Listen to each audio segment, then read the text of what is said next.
There it is, the mood music. GM, everyone. I am Matt Medved, co-founder, CEO, and editor-in-chief of NFT Now. We are here to talk about one of my favorite topics, memes. I actually had to pinch myself when I was offered this panel because I was like, am I dreaming right now? Because this is all I ever want to talk about. We have some incredible panelists today. We got Michael and Sergio. I'm going to give them a brief opportunity to introduce themselves, and then we're going to get into it. Yeah, sure. My name is Michael Anderson, or Mando online. I'm the co-founder of Canary Labs. We're behind a few different projects in the NFT space, including Rec Guy, Degens, and we host a regular show on Rug Radio. I'm Sergio on Web3, or Sergio Silva in real life. In real life, I lead Web3 BD for Fireblocks. We're the largest provider of digital asset infrastructure to enterprises. In the Web3 world, I'm the founder of Seize the Memes, and I'm really happy to be speaking about memes with you guys today. Likewise. Well, I think it's only fitting that we start off with a quote by 6529. A memetic message is successful when it is adopted, remixed, and used, when people do that. I'm curious for you, what is it, in your eyes, that makes memes memorable, and what is it that gives them lasting value? Yeah, look, I think memes is only a kind of a thing that's come into being, I think, over the last 40, 50 years. I think it was first introduced by like Richard Dawkins back in the 1970s. But the concept is that the idea that it spreads through society very quickly. And in a digital age, the idea of culture spreading is sped up dramatically. So immediately with a concept like that, you have this idea that it builds a community and it builds shared values. You know, when you see a good meme, it makes you feel warm. It makes you feel like, oh, like I really identify with that. It often speaks to like cultural things that we all recognize in culture. So I just think in this world they've become probably one of the most powerful things in this world of like very quick information. And I don't see how that stops. I can see this continuing, and as a cultural artifact, I can think they can be some of the strongest things for the next few decades. Yeah, I agree with that. And you said 1970s. I like to take it back all the way to like caveman days, where humans will paint different animals and different things. The visual representation of culture and visually recording history through human experience has always been there. So yes, digital life has allowed us to represent that and share it more quickly. But if you really go back, thousands of years, people were already sharing memes, and the idea that this is a visual representation of something that we all agree, we find consensus on what it means, and we rally around it, right? So memes like nation states, they're memes. Money, they're memes. Religion, it's a meme. And so now in this crypto culture today, we are all saying, hey, Pepe is kind of like a big representation of who we are. And that's the meme. And then you can derive other things from it, and it becomes kind of like really representative blockchain to me, which is composability, right? In DeFi, you can take money Legos and build different products on top. With Web3 memes, you can take different things and put them together and use them as the building blocks of crypto culture. And that's why I'm so excited about them. I love that. And Mando, I love what you said about like memes make us feel warm inside. They make us feel good. I'm curious, like, is there a meme that came first to mind when you say that, when you think of that? Is there like a meme that kind of sticks out for each of you? I can tell you mine, but I want to hear yours first. Look, I've been thinking about it quite a lot recently because I was thinking about what is the IP that lasts. There's a lot of talk about like NFT market not doing so well right now. What's going to last? And you do take a step back and you do think the strongest meme I think in the world is Pepe, and it's already been brought up already. And there's various different like sleeves with which that's represented, I think, in the crypto space already. That's kind of what I think about when I think about the base of memes. I think about like back when I was looking through them like on Imgur or something like that. Like you remember those days. But in terms of the one that I think has the biggest lasting power and weirdly might have the most value for decades to come, I think it's probably going to be Pepe. I'm going to go with more of a internet native, Web3 native team. Well, Pepe is one of them, and I agree it's probably the most valuable one. But to complement that, the perfect math behind dickbutts, I think crypto dickbutts, they have their origin in like internet and forum culture, and then they bridge the gap to Web3 with crypto dickbutts. And I think they are the most powerful meme that we have for crypto outside of Pepe. So that will be, I see a crypto dickbutt and it makes me laugh. It makes me feel warm inside. It gets me excited about the community that is being built around dickbutts. And so I see them kind of like carrying the culture forward alongside Pepe and some other ones, but definitely Dick Butts.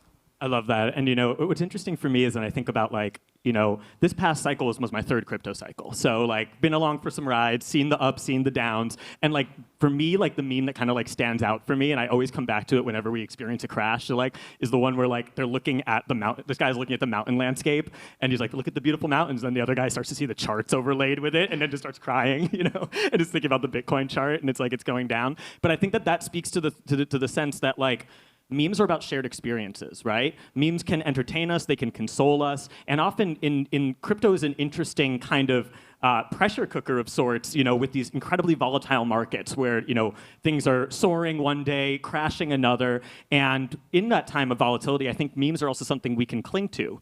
And so I'm curious, from each of your perspectives, why are memes so closely tied to crypto culture? Well, I mean, you kind of already answered your own question. It's this concept that you go through about 1,000 different emotions in one day. Just think about the last 24 hours, right? Bitcoin went up to 30K and then dropped 10% or nearly 10% within the space of an hour, and then rallied back because there was some fake news out about, Mt. Gox or the government selling Bitcoin. And in that whole time frame, you've probably been through 50 different emotions, and there's probably a meme for it. I think when the concept of a meme was first thought about, it was the idea of catchphrases on TV and how that spread and how people rallied around that idea of a shared feeling around something like that. That's just now just been multiplied, and with years and years, these memes and the culture around them just built. We're actually quite early in the concept of digital memes. Think about how much these memes are going to signify in 20, 30, 40 years. The value, the decades of culture built around that, just one image, or that one image is going to get shown for decades. I just think that becomes very cumulative. And I don't know, maybe the way that we speak to each other changes, maybe this whole 2D form of communication that we do, it really suits memes as a way to express, convey emotions. But I don't really see how that changes. So I think it's only going to get stronger. I think crypto culture is about survival, right? That's what everybody tells you. You just got to survive the cycles. And I see a lot of parallels. Being Latin American, being native Mexican, I see a lot of parallels to Latin American culture and humor. In Mexico, we make fun of ourselves so much because, the situation is quite dire, right? So might as well just laugh about it. And we all have nicknames. And so when I come to crypto and I see similar, feelings and the ways that, we're totally wrecked guy on stage here, and we can make fun of that while we survive that, and that becomes a building block of culture, then why not? Let's do it. And so, by the way, shout out to the Consensus team for putting out the Seize the Memes art on the TVs. Yeah, take a look back there if you're not seeing this. We're enjoying all these amazing memes. Give it up really for the memes. Give it up for the Consensus team. This is great. Were you done, or I didn't want to cut you off? I think I was done, but just kind of circling back, right? Survival. Crypto's about surviving, and a lot of us are first cyclers, right? A lot of the Web3 is first cycle, pretty much. And so, it was really nice. We're all gonna make it, and all that toxic positivity. But the reality is, who is really gonna make it are the people that are gonna stick around and see it through, are gonna take advantage of this moment in time to build something lasting, and meanwhile, can we laugh about it? Can we immortalize the moment with graphic images that are funny with dicks and butts on them? Why not? Let's do it. So I'd love to talk a bit about Rec Guy because I think it's a great project, and I've talked to Obi about this as well. Something that really drew me to it from the beginning was sort of the irreverence of it. That kind of reminds me of early crypto art, and as I told you earlier, in the best way, some XCopy vibes, and also the relatability of it, because being wrecked is almost a rite of passage in the crypto space. If you haven't been wrecked at any point, you probably aren't really actively in this space, right? And so it's another kind of shared experience that we can all go through. And so I'd love to just hear a little about the ethos of the Rec Guy project and why you think it's resonated. Yeah, look, I mean, we launched it in May 2022, so it was literally as the market was tanking. I mean, you can get wrecked in bull markets, bear markets. People do the most crazy stuff. This is at the same time as it being a center for building culture. It's a big casino, and people just do crazy stuff. So you can get wrecked whenever, but it felt like that was a really good time for it to launch. I think as a project, we kind of took a step back, and there's a few projects in the space, the NFT space, which are trying to build just brands. And I think brands can last, but they perhaps are less permanent than memes, in my opinion. So I think what we thought about was, right, we want to try and bridge that gap. So have something that also could be seen as like a meme, or really harks back to memes, similar to Crypto Dick Butts, or MFers was another project we kind of looked at, which kind of bridged that gap as well. And we thought, Ovi was doing really well as art, and we just thought, oh, this kind of built around what he was already doing as art anyway. So, and then from there, I think we've just tried to promote it as much as a brand and a community as a meme. So we have a daily meme contest. We've hired meme artists to be in the community. So at the same time as pushing as a brand, which you see like Bored Apes doing, or DGod's doing, or stuff like that, I just think the things that are going to stay relevant for the longest are as if we can build it as well as a center for meme culture. So yeah, that's kind of how we see Rec Guy. We don't try and govern it too much. We just try and be like guardians of it, at the same time. So, and I think that's how it's going to be the most healthy in the medium term. Yeah, I love that, and I think that's something that we see in kind of meme-driven communities as a whole too. It's kind of it is driven by the community itself, And so, speaking of meme-driven communities, Sergio, I know you've long been an advocate for Meebits, but in the past year, you actually launched the Seize the Meebs project, which was inspired by 6529's call to action around the memes, and I think there's been a tremendous response, from the community on it. I would love to hear what that was like, what that decision to bring it together and launch that, and sort of the approach behind the project and what you're seeing there and what you have planned.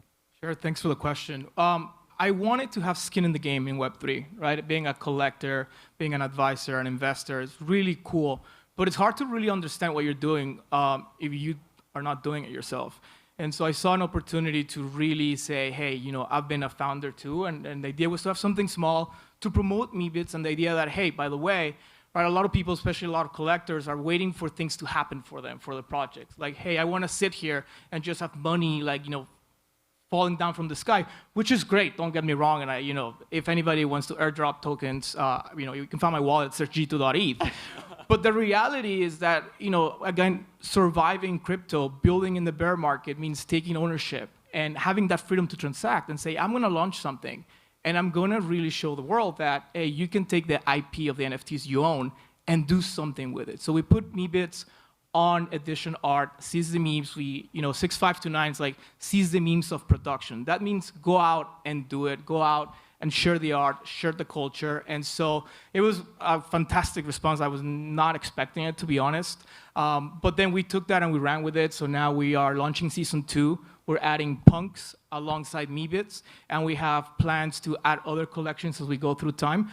But the idea remains, very simple at the core, which is let's use visual images to spread the crypto culture, in this case, obviously Meebits, but as we go through time, if that can inspire other people to go out and launch their own projects and really have skin in the game, then we're all for it.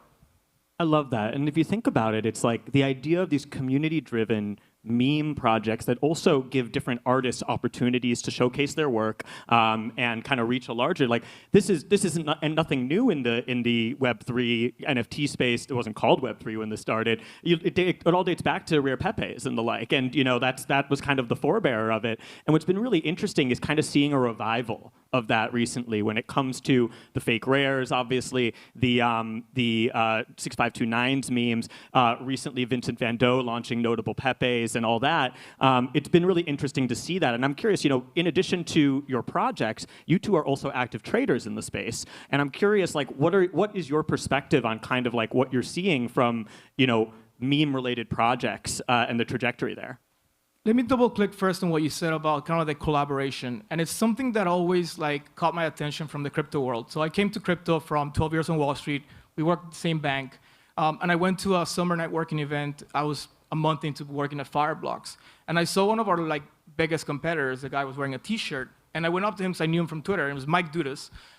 He worked at Paxos, which is a custodian as well.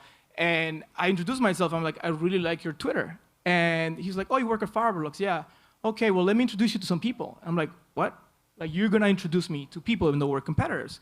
And I realized that crypto culture is a lot about collaboration. And so when I see this composability or this ability to like take a bunch of different artists and drop them with your platform or your art or bring them in to make memes about your project, I see that continuation of that crypto culture about like, let's all work together, right? We're a very, very, very niche part of fintech, of the world, crypto, whatever you want to call it, culture. So we should be working together, and I love to see that collaboration. I love that memes and CCO and this movement really pushes that forward. It's not like apes only or like punks only or DGOTs only. It's like we're all working together to make this world a better place. And if we can do that, let's do it together, because I think that's the way it should be. I love that. Yeah, for me, I think as a trader, as an investor, if you take a step back and you look at I don't know, this is going really broad, but you think of like civilizations throughout history, right? The things that actually survive are the cultural artifacts from all those. Like no one owns Egyptian money, but if you get an Egyptian sarcophagus or you get some artifact from that world, it can be worth millions, right? And that's kind of how I view this space. Like in the short to medium term, people see the utility side of stuff can be very valuable. And what you've seen with utility style NFTs, they can have massive run-ups because suddenly that utility in that space and time can be seen as incredibly, incredibly valuable. Like for a game, for example, or something like that. And even the money, like we might be sitting here in 100 years and God forbid, crypto is less significant, but the cultural artifacts of this time could be even more significant. Like Pepe will probably survive arguably more than maybe even some of the blockchains out there, right? When you see things in that lens, you realize that if you pick up on the cultural artifacts, the memes, which dominate culture right now, I think they're some of the best things to invest in if you have a longer term time horizon. You sometimes miss some of the parabolic run-ups of utility or like businesses being spun up, but if you're here for the medium term or long term as an investor, and you catch some of those, and with a very, very like strong, passionate community, I think they can be incredible investments. Yeah, I love that. And speaking of parabolic rise-ups, I know the topic in the space as of late over the past couple of weeks has been meme coins, right? Obviously, the Pepe coin taking off, a bunch of others, Gensler, Doge has obviously been a mainstay for a long time. And I think it's really interesting because you both come from traditional finance background. I didn't know you two were actually at the same bank. We were. Did you know each other? We didn't. We were in different geographies and different asset classes, but I knew of his wife because she was kind of more in our world. Okay. Not in that way. But I love that. And so what's interesting is the idea of memes driving markets isn't necessarily, novel in the crypto space, but it is somewhat novel in the traditional finance space. And we saw, there's an argument to be made, and we saw that kind of like reach a crescendo with GameStop and AMC, and people speaking of meme stocks and all that, and people like this idea of people making collective action around investment from retail by gathering around Reddit boards or like discussion boards and all that. And I'm curious, like, coming from a traditional finance background, like how do you kind of make sense of like the meme economy in this space, and what like pattern recognition do you apply? Like what sort of trends do you see kind of putting on that trader hat? It's if you go on Reddit, the meme boards are some of the largest ones, and there's like Reddit boards about like meme markets and meme valuations. There was just no way to trade them. So of course, Robinhood and all these fintechs kind of like democratize access to trading stocks and make it really simple for individual investors to go and do that. And people just go, we're animals by nature, right? We're speculators. And so if you give people the chance, you democratize access to those markets, they're going to take it. And it's the same thing with the memes here, right? If it's meme tokens, they're really easy to understand. What I like about meme tokens is that they're kind of like a gateway drug to eventually meme art and eventually fine art. Right, which I think the goal here should be to make sure that we can get as much art into people's hands. I never collected a piece of art before Web3. Now I don't have a spot in my wall to put anything up. And so, I want to see, people buy Pepe, then buy a fake rare Pepe, and then buy a Rec Guy, and then buy a Dave Krugman piece, an Ovec piece, and really understand the value of that art. And I think meme coins are a great gateway drug for that. Yeah, look, I never really danced in that world. It kind of, as I was leaving TradFi, that space really kind of picked up. I think it has to be respected for sure. Like the value drivers where people own some things in that world are not traditional. You know, like you try and do a traditional analysis of why someone owned GameStop, like, you know, it didn't make sense. So I think that this has to be respected. I think for NFTs in the broader like crypto space, it's kind of what Sergio just said. Like I think other than like the really big ones, like let's say Doge, or where it's kind of now trying to port into maybe that could become a currency. Like who knows if Elon decides to like make it part of Twitter. You just have to. It's more a timing thing. I think you just have to work out like how long the meme's going to be strong. Something like a Pepe coin, I actually think is, like I said, I think it's the strongest meme. It could go on for a little bit longer. You can imagine that being relevant for a while. That being said, in the analogy I used before, which is like the cultural artifacts, I don't think coins stay as strong as actual cultural artifacts like art or whatnot. So I think it's something. It's a gateway drug. You know, like it gets you involved. They're fun. I think it's a bit of a like two fingers to the system, which people enjoy, but you just don't want to be the last person holding it. Certainly, certainly. You know, something comes to mind, actually. Shout out Dave Krugman. I see you in the back.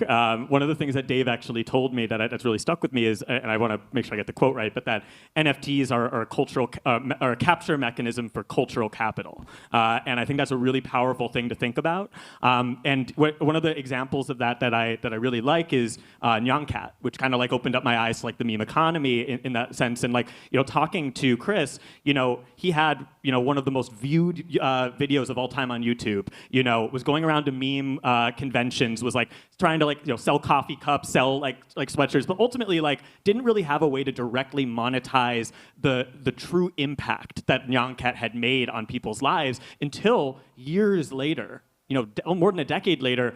NFTs come along and he's able to sell the Nyancat meme for, I think it was more than 600K at the time. And, you know, all of a sudden it was like, all of that cultural capital that Nyancat had built up, there was suddenly a way for him to capture that. There was suddenly a way for that to kind of to directly monetize. And like, it's a really powerful thing to think about, and especially tying into what you said about cultural artifacts. And I'm curious, like, you know, as you think about the landscape now, like if we do believe we're at the brink or we're at the beginning of a new digital paradigm, and people will look back at this era as like the early days of something that is like a new era, I'm curious, like, what are some of the, whether it's a project or a meme or an image or something that you think like it is going to stand the test of time that comes kind of from this era. So less like a Pepe that existed before it, but maybe some of the like Web3 native projects or meme related artifacts that you see. I'll shill yours if you shill mine. Reg guys come to mind immediately. I think they had a fair launch, which is something that is quite valuable for longevity of projects, right? Punks were a fair launch as well. You went and claimed it against the contract. Reg guys were free.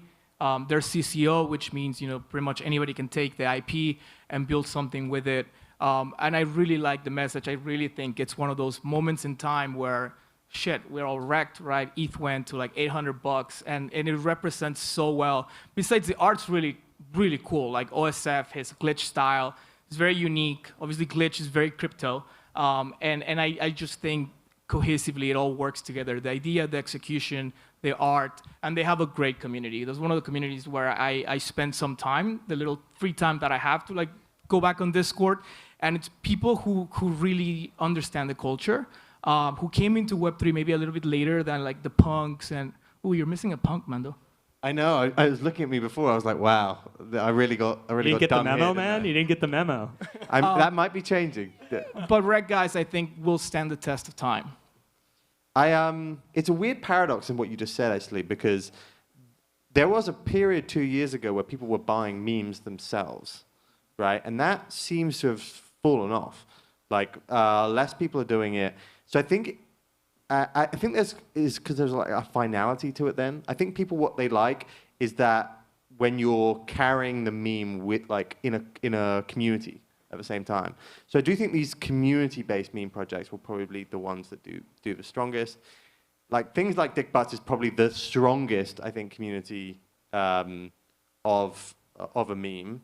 Other than that, I think, like I've already said, Pepe I think will be the strongest. So, and there's various different forms of that, but I do think the original counterparty style, rare Pepes, the fake rares, it is a little bit maybe oversupplied in time, so you have to go a bit more, OG. But I even think some of the stuff that Matt Fury puts out, I think is incredible. Like, have you seen his fake rares series? I think that was kind of, I don't know, went somehow under the radar. So I think sticking close to what Matt Fury's doing and also some of the original Rare Pepe stuff, I think it will do very, very well. I think it'll be interesting to see. I also think, like, is Xcopy going to be? He's not really meme, but he's glitch and GIF, and I think like that sort of stuff might do very well. Like, even though it's not quite a meme, I think people identify with what he's saying very quickly with the pieces. It's like you watch it and you go like, oh yeah, that's I kind of identify with that immediately. So I think that's why he's going to do very, very well as well, because it still kind of borders on that meme style of stuff. But I think that is what you should always be thinking about with a project as well. Like, if you're going to be here for a long, long time, it's got to have a mimetic element to it for it to, I think, really survive. I think that's a great point, and the mentioning Xcopy actually ties in nicely to something I want to chat about, which is like, what is the role of CC0 in like in memes and in memetic language? And I know obviously Xcopy made a lot of waves by like making all of his art CC0, and there are a lot of like meme-based communities that really uphold CC0 on the Creative Commons license. So I'm just curious, like, what role do you see that play in like the memetic economies and meme projects? I think it's super important. I also think it doesn't matter. Nobody's gonna go and enforce things if they get spread enough, right? If somebody wants to use my punk on a water bottle without my permission, I go for it, because I own the punk. So yeah, I mean, don't put it on like a bag of drugs. I mean, maybe good drugs, but not like bad drugs. Only the quality. No, but like that value will accrue to me. And so, yeah, I could go and like, DMCA you or like sue you for it. But in reality, like, I'm the token holder. I will accrue the value of what you do. So yeah, please go and take our Medved art. Please remix it, put it out there, share it, like, drop it, mint it. I don't care. Like, let's spread the culture. The goal here, again, is to go from the 10,000 wallets that we have today on OpenSea to hopefully 10 million, 100 million. And we're only going to do that if we're able to have the flexibility to share the work and kind of like put our own spin on it. So we're quite grateful to 6529 for making his memes CCO and really driving forward. I think a lot of the concerns with CCO come from like fine artists, and that's a different conversation. But for culture, it has to spread, and the way to spread is with no limitations. Yeah, I like completely agree with that. I think it kind of means quite a lot, and also in the idea that it can spread very quickly. In terms of actually how the value is created, though, well, like Rec Guy is completely CC0, and there have been a couple of like founders who've tried to do their own version of something, but provenance is really important. People, as much as they respect CC0, the whole of this space is built also around provenance. So like the fact that it comes from the owner is quite a big deal. Like, people actually, it's very easy for people to work out, oh, well, you didn't actually own that IP, and somehow that doesn't seem as cool. So I think provenance of it being the official merch or the official, I don't know, line of something is quite an important thing. It's just very, very useful for spreading stuff. And we just have thousands of derivative projects of Rec Guy, and people play around with it. We actually randomly on Instagram yesterday, we realized that somebody runs an Instagram called, I think it's called like Drunken Stupid Things. It's just videos of people doing drunk, stupid things, had used a Rec Guy as their profile picture and wasn't in the NFT space at all. So that sort of stuff, we were like, that's just really cool, because this is just, without us knowing, has permeated into like some Web 2 brand thing, and that, that's perfect for us. And at the end of the day, it's kind of like Sergio said, like the value accrues back to you, because people are like, what is that? That looks familiar, Like, at the end of the day, it's a very different mentality than like the Web 2, like, I need to own it, it can only be mine, perspective on copyright and IP. Well, look, I could talk about memes forever, quite literally, but we are out of time. So everyone, give it up for our incredible panelists. Thank you. Thank you, and Matt. seize the memes.